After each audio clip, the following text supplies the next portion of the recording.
Yeah.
Happy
ልክ መምህራቸው የነገሯቸውን ከወዙ ሳያነጡ ከወዙ ሳይቀይሩ ያንኑ መምህሩ የነገሯቸውን ይዘው በልዩ ሁኔታ አእምሮን በእውነት ወደ ሰማያ ሰማያት በሚያደርስ መንገድ ልጆቻችን ይህንን ወረብ አቅርበዋል እና ሁልጊዜ የቤተክርስቲያን አምላክ ከቤተክርስቲያን ሲያናውጽ ሁልጊዜ ቤተክርስቲያኗን ተረክበው እያገለገሉ እስከ እርጅና ድረስ እንዲኖሩ እግዚአብሔር ቅዱስ ፈቃድ ይሁንልን።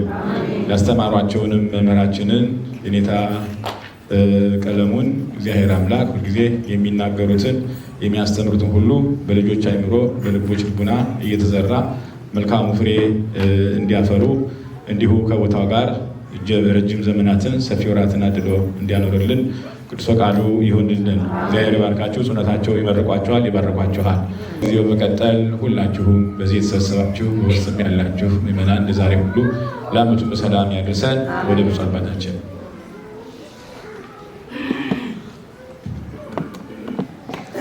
በስመ አብ ወወልድ ወመንፈስ ቅዱስ አሃዱ አምላክ አሜን። ከበሩ መላከ ፀሐይ በፍቅረ ማርያም የዚህ ታላቅ ቤተ ክርስቲያን አስተዳዳሪ፣ የተከበሩ የሀገረ ስብከታችን ዋና ጸሐፊ፣ የተከበራችሁ የአድባራት የገዳማት አስተዳዳሪዎች፣ ሊቃውንተ ቤተ ክርስቲያን፣ የነገይቱ ቤተ ክርስቲያን ተረካቢዎች፣ የሰንበት ትምህርት ቤት ዘማሪያን፣ ወጣቶች፣ እግዚአብሔርን የምትወዱ እግዚአብሔር የሚወዳችሁ የመልአኩ የቅዱስ ሚካኤል ወዳጆች ምዕመናን ምናት ሁላችሁም እንደምን አረፈዳችሁ። እግዚአብሔር አምላክ ሁላችንንም በቸርነቱ በመግቦቱ ጠብቆ የዚህን የኃያል ገናና መልአክ የቅዱስ ሚካኤልን ዓመታዊ በዓል እንድናከብር ከሩቅም ከቅርብም ለሰበሰበን አምላክ ክብርና ምስጋና ለሱ ይሁን። እንግዲህ የዕለቱን ትምህርት የሀገረ ስብከታችን ዋና ጸሐፊ አስፍተው አምልተው አስተምረውናል። እርሳቸውም ቃለ ሕይወት ያሰማልን። እንግዲህ እንደምታውቁት ይህ በዓል ትልቅ በዓል ነው። ተደራራቢም በዓል ነው የምናከብረው። የቅዱስ ሚካኤል የሲመቱም ቀን ነው። እንዲሁም ደግሞ ቅድም የሰንበት ትምህርት ቤት ወጣቶች ሲዘምሩ እንደሰማችሁት የእስራኤላውያን ታሪክ ነው። ያን የመከራ ዘመን እግዚአብሔር በቸርነቱ በመረጠው በሙሴ አማካኝነት በመልአኩ በቅዱስ ሚካኤል ተራዳኢነት ያን ባህር ኤርትራን አሻግሮ ወደ ምድረ ርስት እንዲጓዙ ከዚያ ከባርነት ነፃ እንዲወጡ እግዚአብሔር ያደረገበት የነራሔል እንባ መንበረ ጸባዖት የደረሰበት ጊዜ ነው፣ ሰዓት ነው። ይህንንም ጭምር ቤተ ክርስቲያናችን ታስባለች። የኢትዮጵያ ቤተ ክርስቲያን ይሄ ታሪክ የሌላ ታሪክ ነው ብላ አትተወው። ሁሉም የተደረጉ በመጽሐፍ ቅዱስ የተመዘገቡ በኦሪቱም የነበሩ ታሪኮችን ሁሉ አስባ ይህንን በዓል ቤተ ክርስቲያን ታከብራለች። እንደምታውቁት ይህ መልአክ ቅድም እንደተማርነው እንደተነገረንም ኃያል ነው፣ ገናና ነው። እግዚአብሔር በተደጋጋሚ እስራኤላውያንን ያስጠነቅቃቸው ነበረ።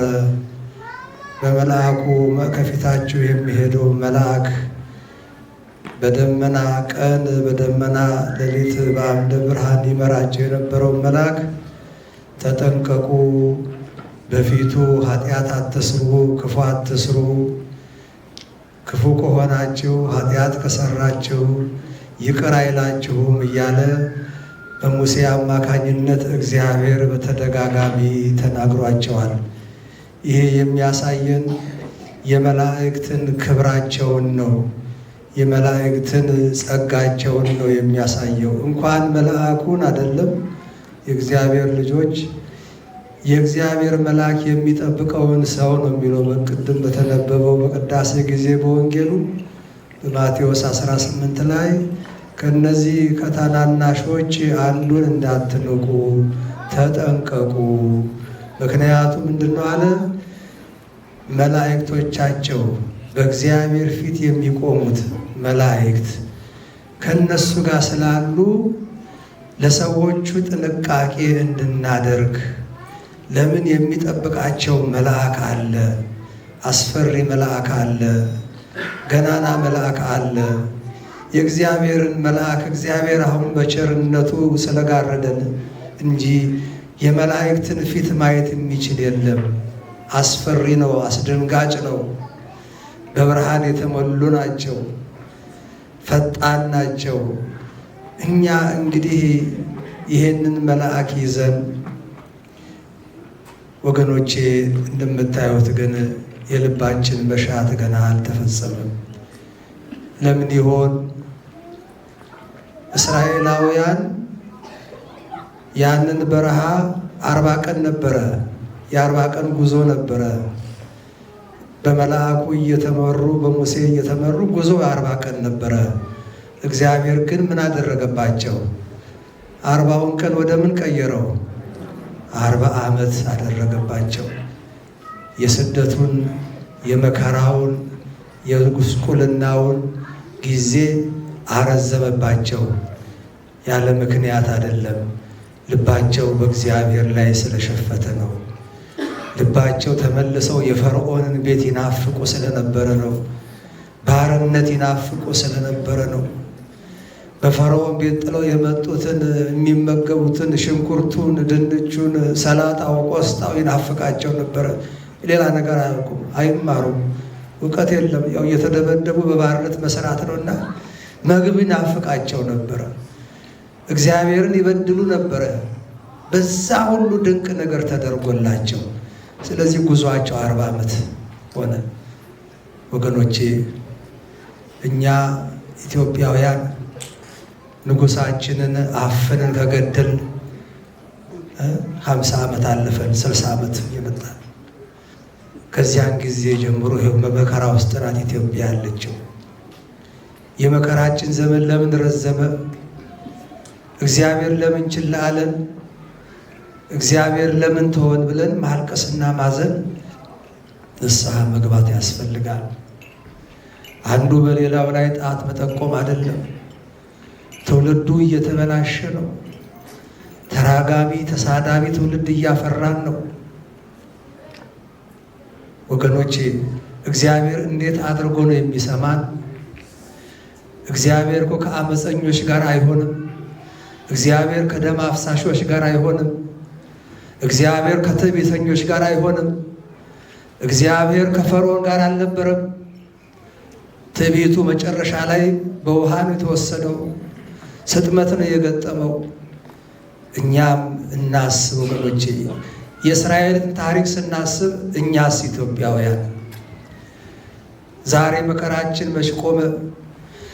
እስራኤላውያንን እኮ ታሪክ ብንተርክ ተበደሉ፣ ተገረፉ፣ ተገደሉ፣ ወንድ ልጅ ሲወለድ እየታነቀ ይገደል ነበረ ብለን ብንል በጠላት ወይም ደግሞ ወገናቸው ባልሆነው ሕዝብ ነው። እስራኤላውያን በግብፃውያን ነው መከራ የተቀበሉት። በግብፃውያን ነው የታረዱት። በግብፃውያን ነው ወንድ ልጆች ሲገደሉ የነበሩት። እኛሳ ኢትዮጵያውያን ዛሬ ኢትዮጵያዊውን የሚገለው የሚያርደው ማን ነው? ኢትዮጵያዊ አይደለም እንዴ? ሌላ መች መጣብን? የነዛ ብዙ አይደንቅም እኮ። እኛ በራሳችን እየታረድን እርስ በርሳችን ተጠላልተን እየተጋደል መሳሪያ የሌለን ደግሞ በቃላት ጥይት በየሚዲያው ላይ እየተሰዳደብን ልጅ አባቱን እያዋረደ የስድብ አፍ የተሰጠው ሰይጣን ዲያብሎስ ይሄ ዘመን አልሆነብንም ወገኖቼ? ታዲያ የመከራው ጊዜ እንዴት ያጥራል?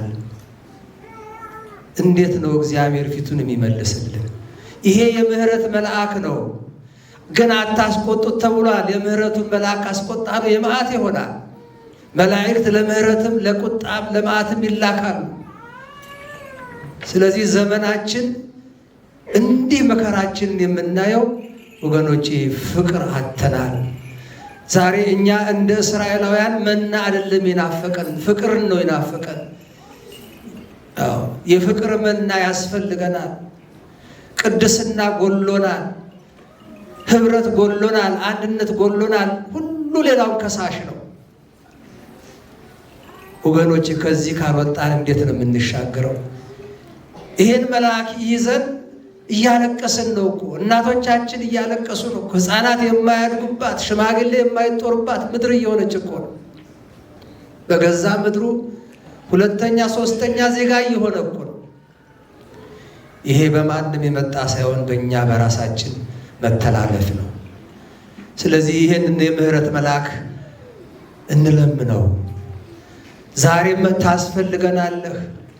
እስራኤላውያንን መርተህ ባህር ከፍላ እንዳሻገርካቸው ዛሬም ይሄንን የሞት ባህር አሻግረን የኢትዮጵያውያን ሞት፣ የኢትዮጵያውያን ስደት፣ የኢትዮጵያን መከራ ይቁም ብለን በአንድ ልብ ሆነን እንጸልይ ወገኖቼ።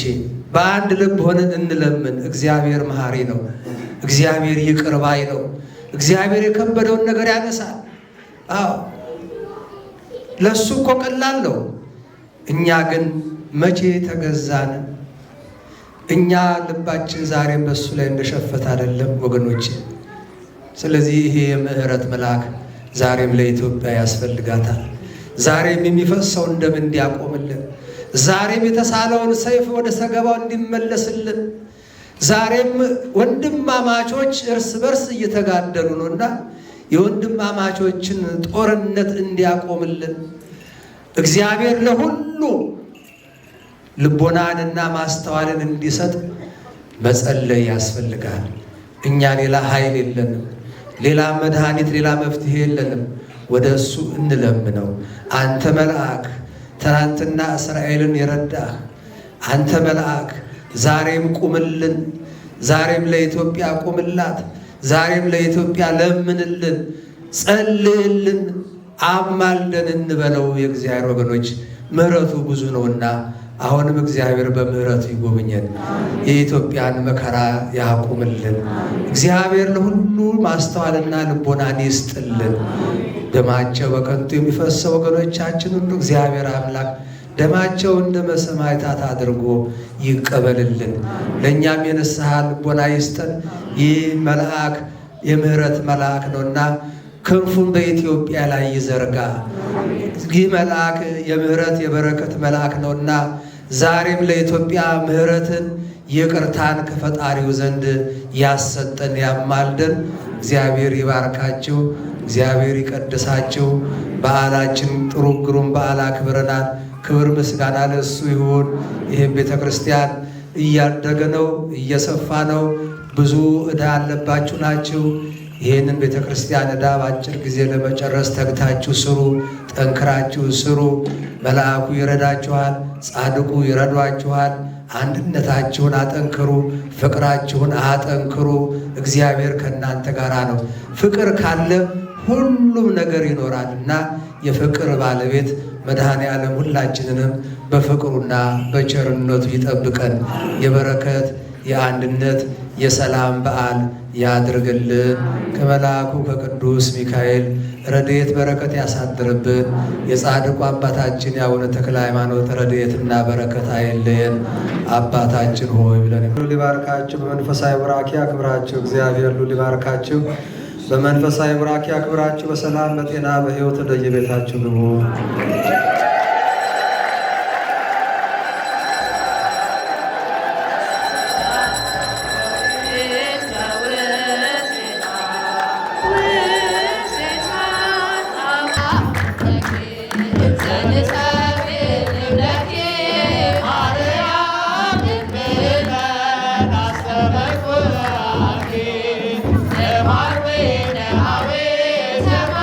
Amen.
ጌታ